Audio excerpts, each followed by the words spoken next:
St Martin's Church is one of the oldest churches in the Diocese of Salisbury and was believed to be built in 1020. It is important because it houses medieval wall paintings, and the one behind me shows St Martin cutting his cloak in two and giving half to a beggar. But we also have the full-sized effigy of Lawrence of Arabia in the church. And this is visited by many people during the year. The wall paintings were examined in 2015 by an expert in their conservation, and he advised that the heating system was not suitable for these wall paintings. And so we're looking to replace the heating system in this church. What we're looking at is putting in an underfloor system with pipes powered by an air source heat pump. And that will raise the temperature about 8 degrees above the external temperature. And we will then have fan convectors in trenches that will enable us to raise the temperature to about 16 degrees for church services and for concerts. As well as being Grade 1 listed, St Martin's Church is also a scheduled monument. And that means that we have to get permission from Historic England for any work that we do here.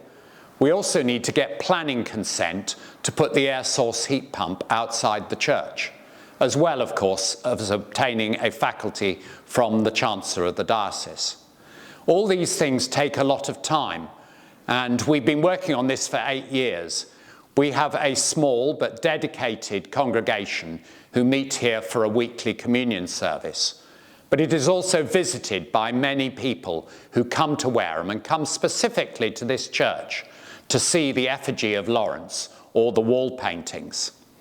So we're also concerned to reduce our carbon footprint, and it's been estimated that by putting in an air source heat pump, we will reduce our electricity consumption by 60%.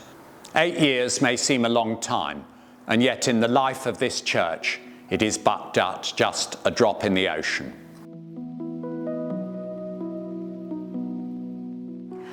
Churchyards can be interesting places. Some people love to see them looking really neat and tidy, mown green right to the edge, and some people would love to see them full of long grass and sheep. At the Priory Church of Lady St Mary's in Wareham, although it's right next to the church, the space is managed by the Town Council and the Burial Board.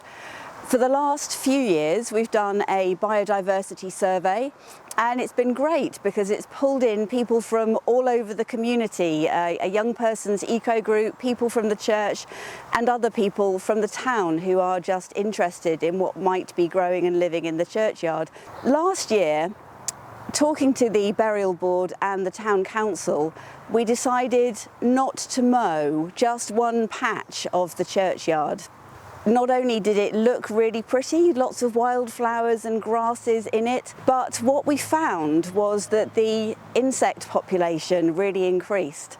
There were far more pollinators present, and we all know that pollinators are a really important part of bringing life to the whole world. The church showing that the community that we care about the environment is really important because it's missional. There are so many people out there who care about the same things that we do, and it's important to let people know that we do care about the same things. What we found when we started to do the biodiversity surveys in various churchyards across the parish is that there's a lot of interest from people who are not part of the church. So we've had a local young people's eco group come and join in. We've had people who are retired ecologists who have nothing to do with the church but who want to still contribute to the well-being of the planet join in. And we've had people, while we've been doing the surveys, come and ask us what we're doing, and we've been able to explain why, as Christians, we feel this is important. It's a great missional thing to do. But it's also really important because every bit of creation, the smallest flower and the tiniest bug in the churchyard, was made by God, and God loves it. And so through us showing that we care for every piece of God's creation, we show our care for God and our respect for His world. thinking about the bits in our diocesan vision that talks about justice and specifically climate justice, sometimes it's easy to think that a small thing like leaving a patch of grass unmown in a churchyard doesn't really make a difference. But the small things do add up to a bigger thing, and even the small things show the commitment that we have as church to be part of bringing God's climate justice to the world, whatever that looks like.